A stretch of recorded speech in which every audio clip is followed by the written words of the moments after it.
On certain mornings in the 1950s, the traffic in the centre of Glasgow would simply stop. Not for a crash, for a locomotive.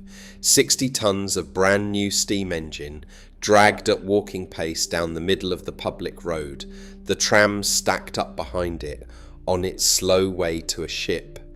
And nearly every one of those engines came from the same small district in the north of the city, a place that, by its own proud reckoning, had built around a quarter of every locomotive on Earth.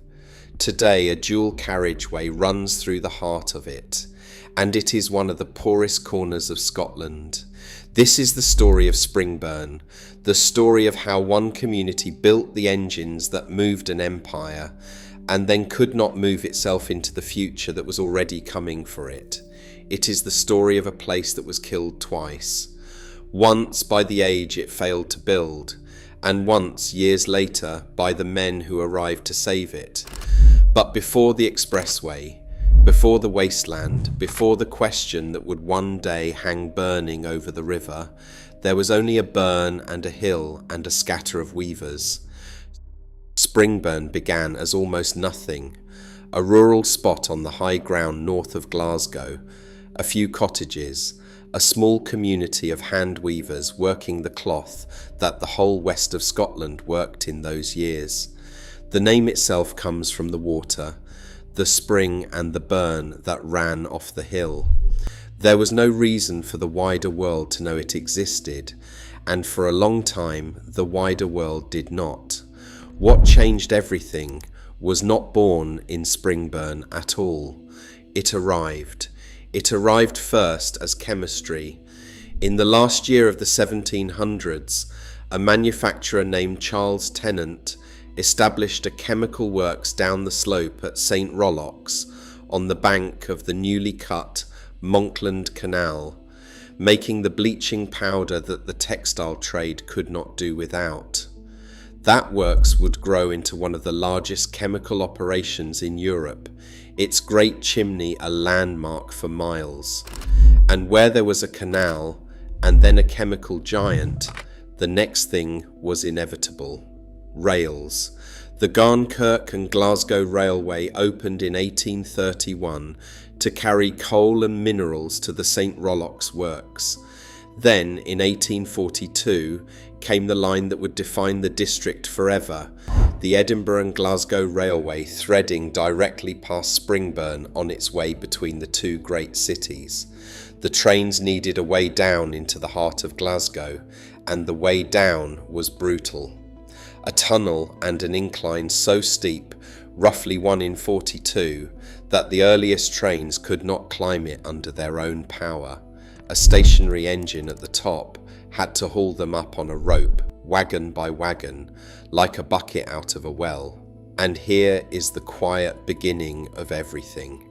To work that murderous incline, the railway needed engines and repairs and men who understood iron and steam. So it built workshops at the top of the hill at a place called Cowlairs. Those workshops, opened in 1841, would become something remarkable in their own right, one of the first places in Britain to build locomotives, carriages and wagons all on the same site, and for a time, one of the largest centres of locomotive production in all of Europe. The railway built houses for its workers too, long tenement rows that everyone simply called the blocks, and people came to live and to build engines, and to raise children who would build engines after them. Cowlairs was only the first. The Caledonian Railway, the great rival, moved its own works to St. Rollox in the middle of the 1850s, hard against Tennant's chemical empire, and later rebuilt it into a vast complex of 30 sidings, capable of turning out complete carriages, wagons and locomotives, rather than merely mending them. Then came the private men, the ones who did not run railways at all, but simply built engines to sell to anyone in the world who would buy them. The most important of them was Walter Montgomery Neilson.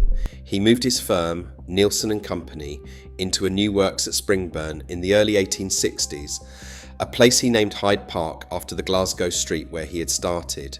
His works manager was a sharp German engineer named Henry Dubbs, who soon left to set up on his own across the city, and a third great name, the old Manchester firm of Sharp Stewart, packed up its entire operation and moved north to Springburn in 1888, taking over a site it renamed the Atlas Works.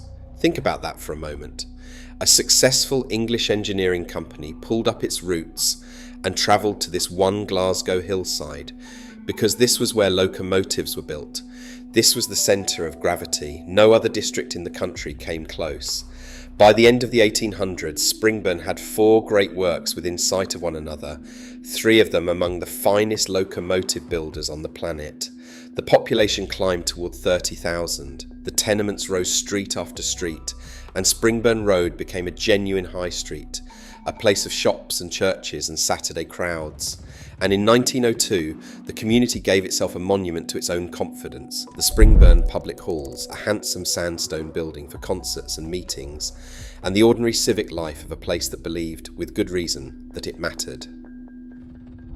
Then, in April of 1903, came the merger that made Springburn a word known in railway offices from Buenos Aires to Bombay. Facing hard new competition from Germany and from the enormous American builders, the 3 private firms joined together. Nielsen's Hyde Park Works, Sharp Stewart's Atlas Works, and Dubb's Works across the river combined into a single giant, the North British Locomotive Company, and it was, at a stroke, the largest locomotive manufacturer in Europe and in the whole British Empire, and the second largest on the face of the earth, behind only the Baldwin Works of the United States. The numbers are difficult to hold in the mind. Around 8,000 people working across 60 acres of workshops. A company that in its best years turned out something on the order of 450 finished locomotives every 12 months, and in one single year around the turn of the century built more than 580. Over its lifetime, the North British Locomotive Company would build more than 11,000 engines, and the great majority of them, roughly 7 in every 10, were not for Britain at all. They were for export. This is the part that is almost impossible to picture now. Springburn did not build engines for the branch line down the road. It built them for the world. Its locomotives ran in India and Egypt, in New Zealand and Malaya, in South Africa and Australia, in South America, across the whole reach of the empire and well beyond it. When people say that Britain built the railways of half the planet, a great deal of what they were describing was cut and hammered and assembled on this one hill. And when the world went to war, the hill turned its hand to war. Through the First World War, the great works poured out shells of every size, shell forgings, sea mines, field gun carriages, even aeroplanes and tanks, and the small strange necessities of the trenches, right down to artificial limbs for the men the guns sent home in pieces. A great deal of that work was done by women, who moved into the works while the men were at the front, and who, by the company's own account, kept up the pace and the standard through all the years of the fighting. When the war ended, the engines came back to the benches, and the exports resumed, and the processions through the streets began again. To understand the district, you have to understand what that meant to the people in it. A boy born in a Springburn tenement grew up in the noise of it, the hammering and the hooters, the smell of hot metal drifting up the hill. He very likely followed his father through the gates of one of the 4 works, into a trade that was among the most skilled in the country, and he took a quiet, enormous pride in the fact that the thing he made would go somewhere he would never see and pull trains full of people he would never meet. The work was hard and the tenements were cramped and the money was never much. But the men of Springburn walked to their shifts knowing that the world, quite literally, ran on what they built. Very few working people anywhere have ever been able to say a thing like that. And the engines had to get to the sea. That is where the strange, unforgettable ritual began, the one we started with. The locomotives were too large and too heavy to travel out under their own steam on ordinary lines, so they were loaded onto low loaders and hauled through the public streets of Glasgow, down from Springburn to the docks on the Clyde, pulled first by teams of Clydesdale horses and later by traction engines and heavy tractors. It became one of the sights of the city. Whole thoroughfares would come to a standstill as a single vast engine crept past at a walking pace, its wheels taller than the men beside it, the trams and the carts and the crowds all waiting, while the future of some distant country rolled slowly by, on its way to the water. There is a photograph of one such engine, one of 70 built for the railways of the Australian state of Victoria, easing along Springburn Road on a low loader with the trams backed up behind it as far as the camera can see. Another shows a locomotive bound for Malaya inching past the grand tenements at Charing Cross in the very centre of Glasgow. By some counts, tens of thousands of locomotives made that journey through the streets over the decades. At the quayside, they were lifted by a machine built for exactly this purpose. The giant cantilever crane at Finnieston, finished at the start of the 1930s, a hammerhead tower that could pick a full locomotive clean off the ground and swing it out over the deck of a waiting ship. That crane still stands on the north bank of the Clyde today, one of only a handful of its kind left anywhere in the world, and long after the last engine sailed, it remained the great symbol of the city. Remember it. It has one more part to play in this story, and it is not the part you would expect. Even after the Second World War, the hill was still going. As late as the end of the 1940s, South Africa alone ordered more than 100 engines from the district in a single stroke. In the middle of the 1950s, the North British Locomotive Company was still, by common agreement, one of the greatest centres of locomotive building on the planet, with something like 5,000 people on its books and its headquarters standing proud on Flemington Street. Some of the largest and most powerful steam locomotives ever built anywhere came out of Springburn in those years, and the old processions to the crane rolled on through the streets as they always had. To anyone standing on the hill watching one go past, it must have looked as though it would never end. So this was Springburn at its zenith, a place that had willed itself out of a weaving village into the beating heart of a global industry, a place whose men could say, with no exaggeration they could think of, that the engines pulling the trains on the far side of the earth had been made by their own hands and carried past their own front doors and lifted onto ships by a crane they could see from the hill. A community rich not in money, for it was always a working district of tight tenements and hard shifts, but rich in the rarest thing of all, purpose. Everyone knew what Springburn was for, and that, in the end, was the trap. Because a place built entirely around one thing is a place that lives or dies by that one thing. And in the years after the Second World War, that one thing began, very quietly at first, to end. Not through any war or crash or single villain, through something far harder to fight. The world stopped wanting steam. The diesel engine and the electric locomotive were coming, cleaner and cheaper to run, and the railways of the world began to turn toward them. In 1955, British Railways announced a great modernisation plan that would sweep steam away at home. For a company like the North British Locomotive Company, this was not a threat, it should have been the next chapter.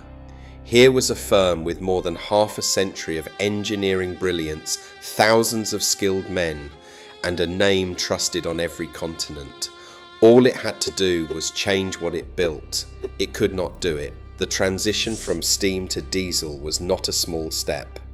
It was a different craft, a different science, more electrical than mechanical, and the great old works had been built, body and soul, around the making of steam.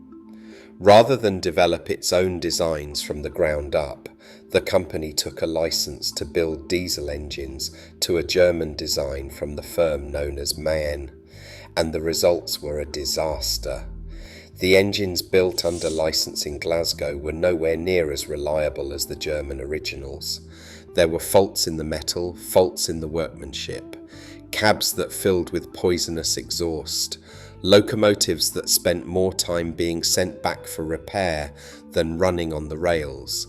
To keep a foothold in the new world, the company began supplying diesels and electrics to British railways at a loss, gambling everything on the huge future orders it was sure would follow. The orders never came. Instead came a steady stream of engines returned under guarantee, each one costing money to put right, each one chipping away at a reputation that had taken 60 years to build. The last steam locomotive left the works in 1958. There was one last attempt to save it. In 1959, a combination of a major electrical company, the bank and the Treasury itself put money into a program to carry the firm across from steam to diesel and electric, to fund the very transition it had failed to make on its own. Even that was not enough. The faults kept coming back, the losses kept mounting, and no rescue could manufacture the one thing the company truly lacked, which was the ability to build the new engines as well as it had once built the old ones. On the 19th of April 1962, the North British Locomotive Company declared that it was going into voluntary liquidation. It had built more than 11,000 engines in its lifetime. Its assets and its goodwill were bought up for a fraction of what the name had once been worth. Sit with the size of that. The second largest locomotive builder on earth, the pride of a district. Gone. Not bombed, not nationalised out of existence, not beaten by a rival across the road. Simply unable to build the one new thing the age demanded, after a lifetime of building the old thing better than almost anyone alive.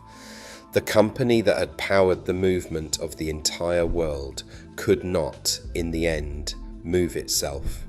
The works fell silent, and the pain radiated outward through the district like a crack through glass. In 1968, the nearby Cowlairs works, the very first of them all, closed its gates too, folded into what remained at St. Rollock's, and more than 1,000 jobs went with it. The men who had built the engines that crossed oceans found that there was suddenly nothing on the hill for their hands to do. Now here is where the story could have become an ordinary one. A proud industrial place loses its industry, grows poorer, grows older, and slowly fades.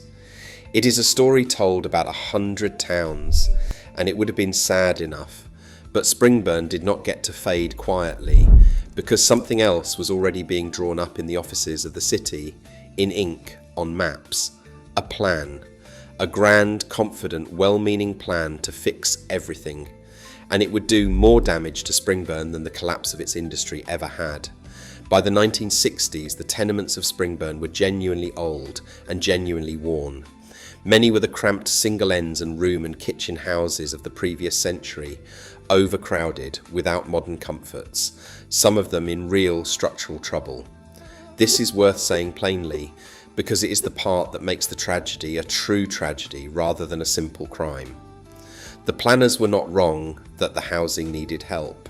Where they were wrong was in what they decided to do about it.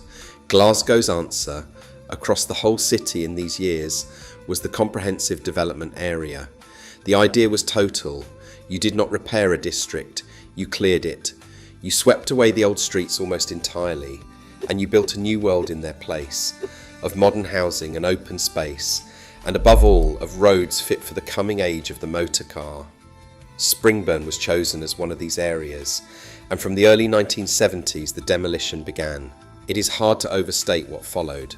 Something close to 85% of the buildings in the district were pulled down, not the worst few streets, almost all of it. The tenements, the shops, the old familiar corners where people had met for generations, the fabric of an entire community reduced, street by street, to rubble and open ground.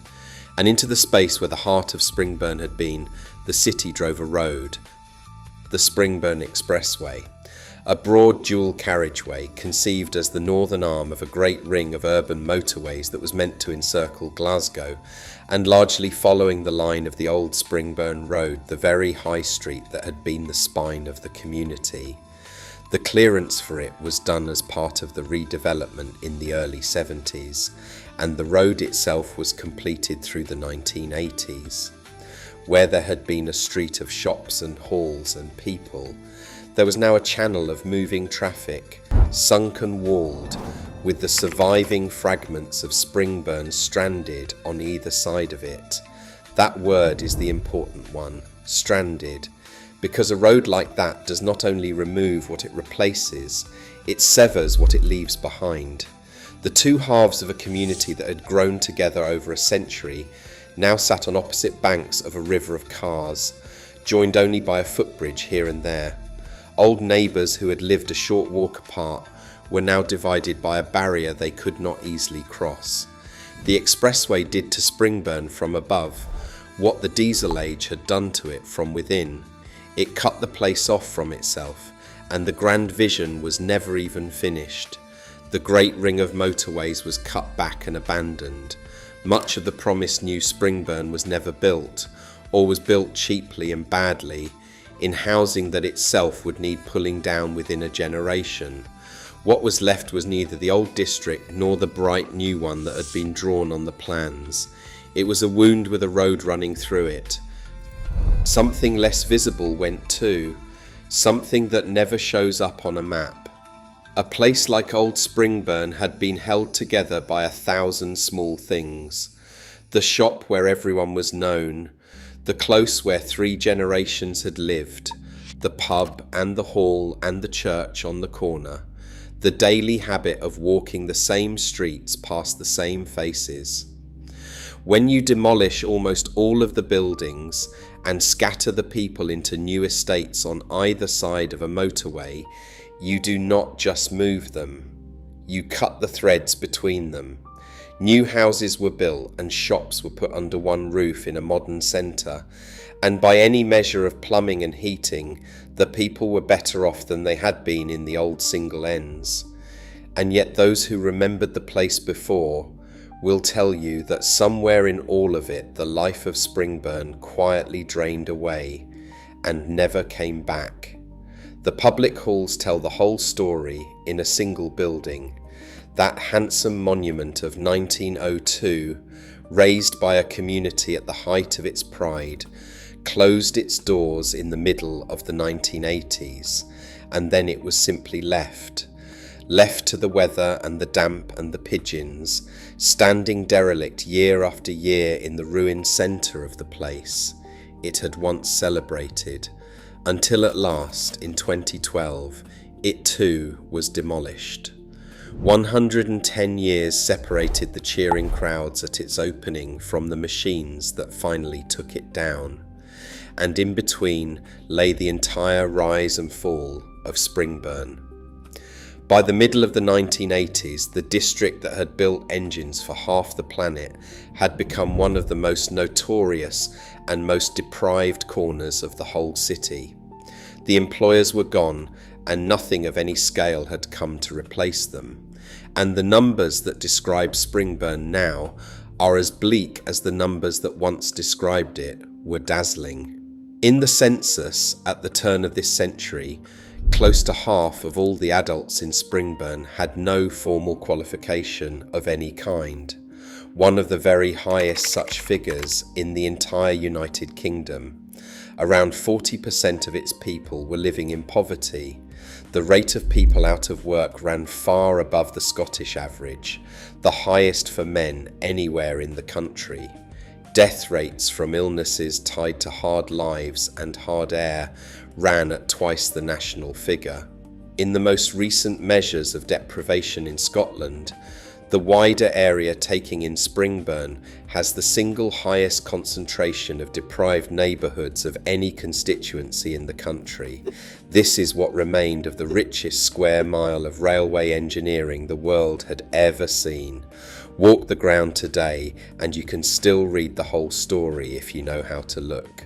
The great administration building of the North British Locomotive Company still stands on Flemington Street, a proud red block completed in 1909, and it survives because it found a second life as a college, generations of young people now studying in the rooms where the drawings for the Empire's engines were once inked.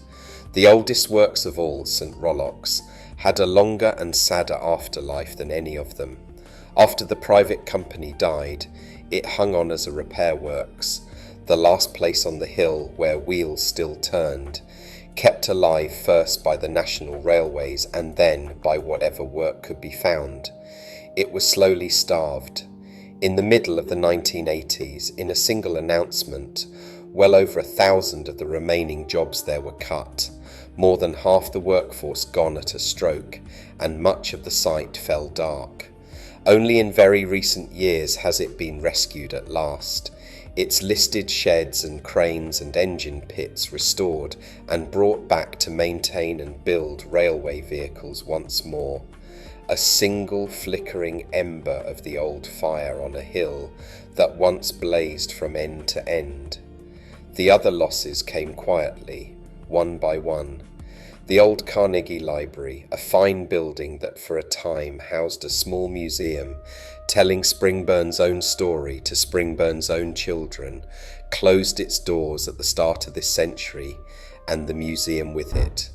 And down at the river, the Finnieston crane still stands over the Clyde, that hammerhead giant that once lifted Springburn's locomotives onto the ships of the world, kept now not because it works, but because the city cannot bring itself to lose the last great symbol of what it used to be. As for the expressway, it is still there, of course. It carries something like 100,000 vehicles on a busy day, none of which have any reason to stop, all of them simply passing through the space where a community used to be, on their way to somewhere else. The engine Springburn built once travelled its streets on their way out to the whole world. Now the traffic travels the same line on its way to nowhere in particular, and the place it passes through has become, for most of those drivers, merely a name on a sign.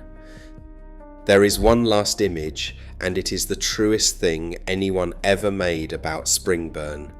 In the summer of 1987, when the works were wasteland and the demolition had done its worst, a Glasgow artist named George Willey built a locomotive out of straw. A full-sized engine, its skeleton of steel wire packed with straw, and he had it hauled from the derelict ground of the old Hyde Park Works down through the streets of the city, along the very route the real engines had taken, to the Finnieston crane, and there he had it lifted and hung it high over the river, exactly as 10,000 true locomotives had once hung before being lowered onto the decks of ships, and the straw locomotive waited. For 6 weeks it hung there against the sky, birds nesting in its sides, waiting for a ship to carry it away to the world. No ship ever came, no ship was ever going to come. At the end of it, Willie had the straw locomotive brought down and carried back through the streets to Springburn, to the empty ground where the works had stood, and there, to the sound of bagpipes, he set it on fire. The straw burned away in the wind, and when the flames died, what they left standing in the wire frame, deliberately built into the very centre of the engine, was a single enormous question mark. He was asking the only question that was left. What happened to Springburn? How does a place build the engines that move the world and carry them in triumph through its own streets, and then end up as a name on a sign above a road that no one stops on? The answer in the end is not complicated, and that is the hardest thing about it. Springburn was killed twice. First by a future it could not learn to build, and then by the men who came with the best of intentions and a map full of confidence to save it. And the second death was the one it never recovered from. The engines it made are still running, some of them, in museums and on heritage lines on the far side of the earth, cared for by people who will never see the hill they came from. One of them has even come home. A great steam locomotive built in Springburn for the railways of South Africa now stands under cover in a museum on the Clyde, a few miles from the hill where it was made, gazed at by Glaswegians who have no idea that the thing in front of them is one of their own, sent to the ends of the earth and quietly returned. And the hill itself is quiet now, the crane on the river pointing at nothing, the question still hanging in the smoke long after the fire went out. If this story stayed with you and you want more like it, YouTube reckons you are going to like the one on your screen right now. And if you would like to keep these places from being forgotten, take a moment to subscribe before you go. It genuinely helps more than you would think.